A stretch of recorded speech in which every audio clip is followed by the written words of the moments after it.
Don't worry.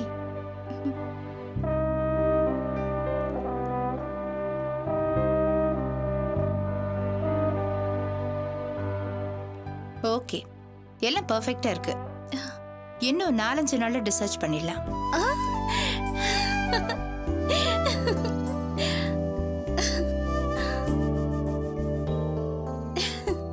Congrats.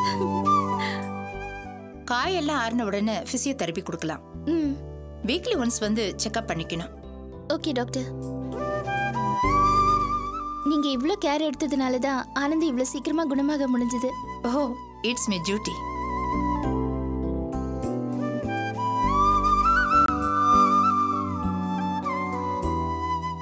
அப்புறம் அபி, உங்க ப்ராஜெக்ட்ல எப்படி போயிட்டு இருக்கு?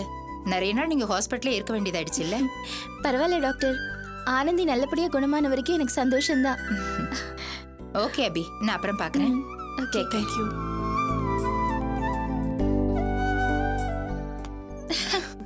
இன்னும் 4-5 டேஸ்ல டிஸ்சார்ஜ். அபி, இங்க வாலாஜாபேட் பக்கத்துல தன்வந்திரி கோயில்னு ஒண்ணு இருக்கா. நாம நாளைக்கு அங்கே போனோம். ஆனந்திக்கு சரியாயிடுச்சுன்னா கோயிலுக்கு வரேன்னு நாங்க வேண்டிக்கிட்டோம். ஏமா, நீயும் மாமாவும் போயிட்டு வாங்களே, அக்காக்கு நிறைய வேலை இருக்கும்ல. ஆனந்தி, நீ சும்மா இருமா, உனக்கு ஒன்னும் தெரியாது. அபி வரட்டும், இது தெய்வ காரியம். அங்கே போயிட்டு வந்தா நல்லது நடக்கும்னு ஜோசர் சொல்லிருக்காரு. உனக்காக தான் ஆனந்தி வேண்டிக்கிட்டேன். எனக்கு நம்பிக்கை வந்துடுச்சு. நம்ம போயிட்டு வந்துடலாம் அபி. ஏக்கா, அபிக்கு வேலை இருந்தா விட்டுரு, நாம போயிட்டு வருவோம். ஆமாண்டா, எப்ப பார்த்தாலும் வேலை இருந்துகிட்டே தான் இருக்கும். அதெல்லாம் பார்த்தா முடியுமா? அம்மா நான் வரேன், போலாம்.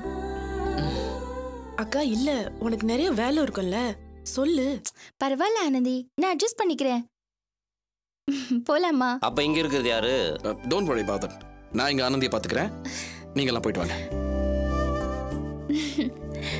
போலாம்.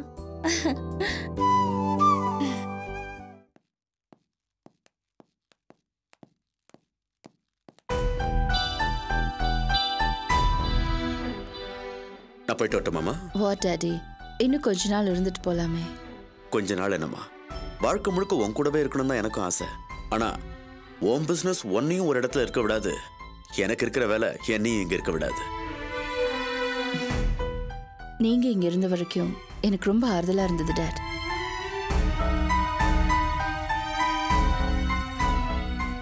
உன் மனசுல இன்னும் குழப்பம் இருக்கா?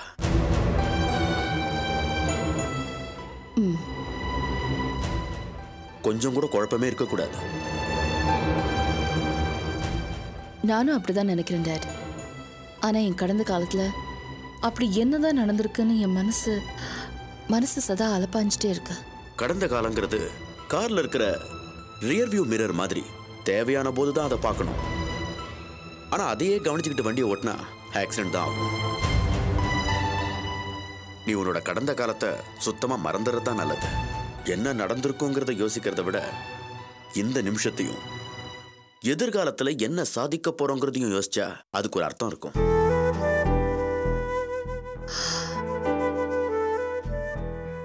என்னோட கடந்த காலம் என் எதிர்காலத்தை பாதிக்குதே.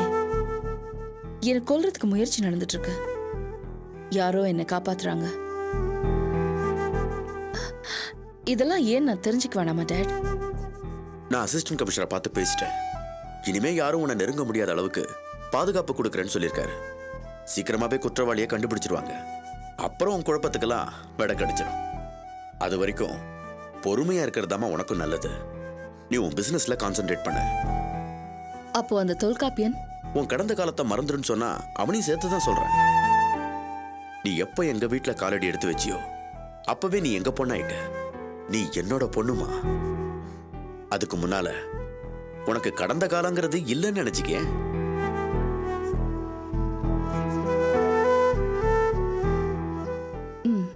சரி டாடி. நான் போற நேரத்துல என்கிட்ட ஆர்கியூ பண்ணக்கூடாதுன்னு நினைச்சு என்னை அனுப்பி வச்சுட்டு திரும்பவும் கடந்த காலத்தை பத்தி யோசிச்சுக்கிட்டு இருக்காரு. இல்ல டாடி, நீங்க சொன்ன மாதிரியே நான் எல்லாத்தையும் மறந்துட்டு பிசினஸ்ல கான்சென்ட்ரேட் பண்றேன். Very good. இப்பதான் நீ என் பொண்ணு. ஆமா போலாம். உடம்ப பத்திரமா பாத்துக்க. எப்பவும் பிசினஸ் அலைஞ்சுக்கிட்டு இருக்காத. மனசை எப்பவும் ஃப்ரீயா வச்சுக்க. ஓகே?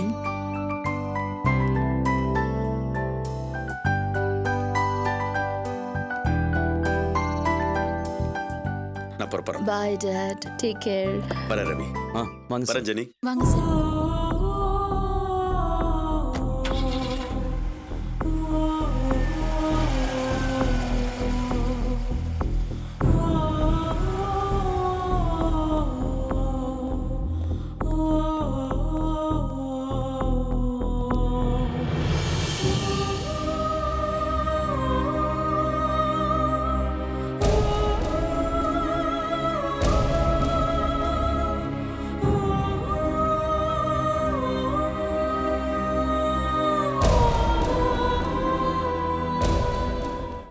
Excuse me, sir.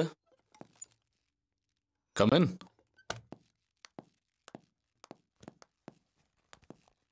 ஏன் இவ்வளவு லேட்டு? நாங்கள் லேட்டில் சார். ஆஸ் யூஷுவல் ஃப்ளைட்டில் பாம்ப் ஸ்கேர். அது சரி. சரி, போன காரியம் என்னாச்சு? போன காரியம்லாம் நல்லபடியாக தான் முடிஞ்சுது. நல்லபடியாக தான் முடிஞ்சதுன்னு ஏன் இழுக்கிற? ஜெயிலில் இன்ஃபர்மேஷன் கலெக்ட் பண்ணுறதுல ஏதாவது ப்ராப்ளமா? அப்படிலாம் ஒன்றும் இல்லை பாஸ். உங்கள் பேரை சொன்ன உடனே மிஸ்டர் சக்கரபாணி எங்களுக்கு ஃபுல் கோஆப்ரேஷன் கொடுத்தாரு. அப்புறம் அங்க தொல்காப்பியனை பத்தி தெரிஞ்சுக்கிட்ட தகவல் ரொம்ப அதிர்ச்சியா இருந்துச்சு. என்ன குற்றத்துக்காக அவரை சிறுவர் ஜெயிலில் அடைச்சிருந்தாங்க? 1984 இருந்து 1989 வரைக்கும் கிட்டத்தட்ட 5 வருஷம் தொல்காப்பியன் அந்த ஜெயிலில் தான் இருந்திருக்காரு. ஜெயிலுக்கு போகும்போது அவரோட வயசு 8. என்ன காரணத்துக்காக அவரை ஜெயிலில் அடைச்சாங்கன்னு தான் கேட்டேன். தொல்காப்பியன் அவங்க அம்மாவையும் இன்னொரு ஆளையும் கொலை செஞ்சிருக்காரு.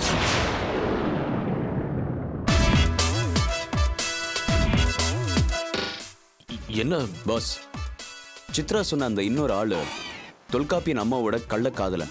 8 வயசுலயே அவனுக்கு அதெல்லாம் புரிஞ்சு பெத்த அம்மாவையே கொலை செய்யற அளவுக்கு ஆத்திரம் வந்துருச்ச?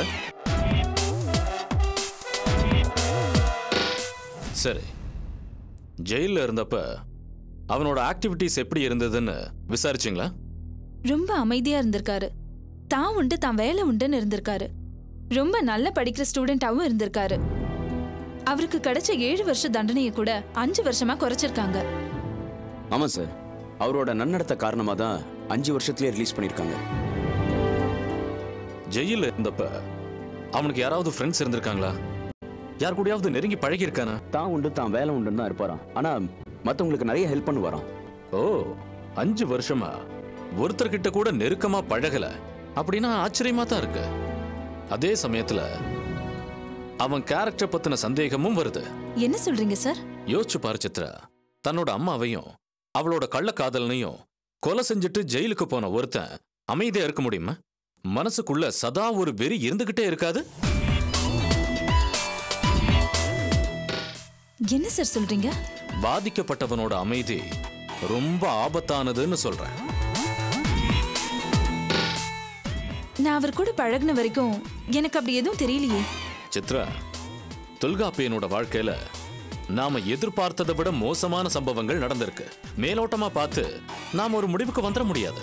சோ நீ அவனை இன்னும் க்ளோஸா வாட்ச் பண்ண ஆரம்பிக்கணும்.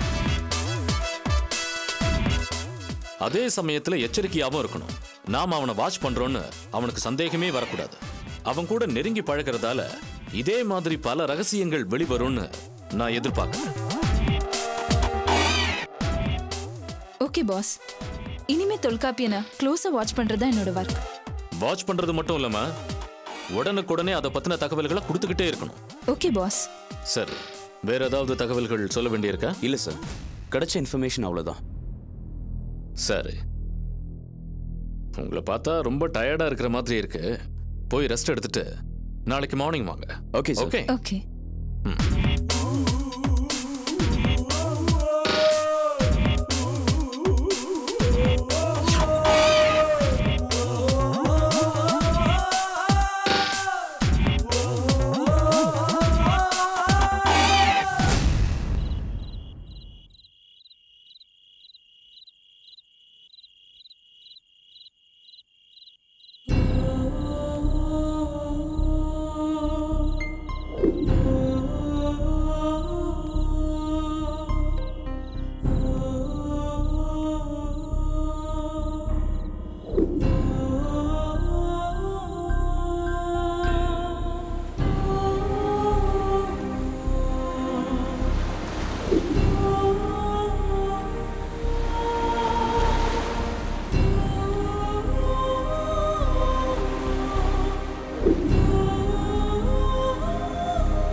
சாயல் உங்க அம்மா மாதிரி இருக்கிறது it's merely coincidence, damn it. இல்ல மேனகா, இல்ல, நான் அந்த மாதிரி நினைக்கல. பெத்த தாயோட மகன் அவங்க மகளுக்கு இருக்கிறதுல எந்த விதமான ஆச்சரியமும் கிடையாது. இத பாரு, நீ தான் எங்களை விட்டு சின்ன வயசுல பிரிஞ்சு போன மீனும் ஒன்னு அப்படித்தான் நாங்க கூப்பிடுவோம்.